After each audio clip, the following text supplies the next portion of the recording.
Bonjour, ici Marie-Ève Lamonde et voici l'info CMA TV en bref.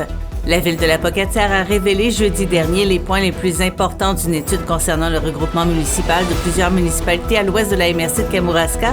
Cette étude annoncée en novembre 2022 prévoit une fusion de plusieurs municipalités, notamment la ville de la Pocatière et les municipalités de Rivière-Ouelle, de Saint-Denis de la Bouteillerie, de Sainte-Anne de la Pocatière, de Saint-Onésime-d'Ixworth et de Saint-Pacôme. En 2023, la municipalité de Saint-Gabriel-l'Allemand a décidé de se retirer du projet de regroupement municipal. Toutefois, la municipalité de Saint-Roch-des-Aulnay a décidé de joindre ses voisines kamouraskoises pour cette importante réflexion.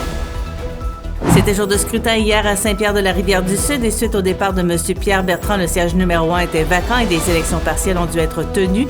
3 candidats se sont présentés et selon le site d'Élections Québec, Franz Berthemieux est sorti gagnant de l'exercice démocratique avec près de 63% des votes.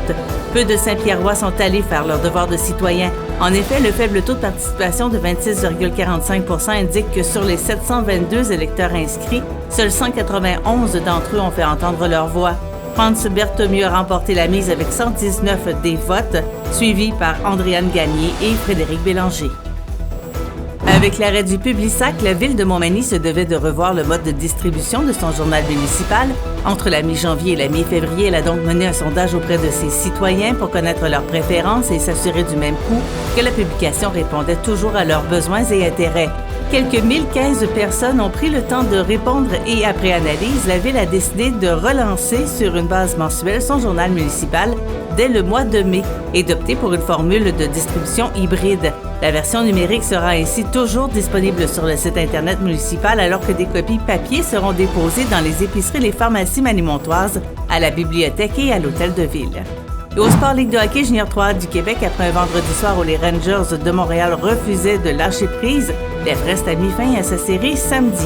C'est donc avec une marque finale de 3-2 que l'Everest a remporté la partie et la série lors du 6e match. Il s'agira de la première présence dans l'histoire de l'équipe en demi-finale du circuit Fixby. Pour plus d'informations, visitez le cmatv.ca ou suivez-nous sur le fil Twitter X de CMA TV.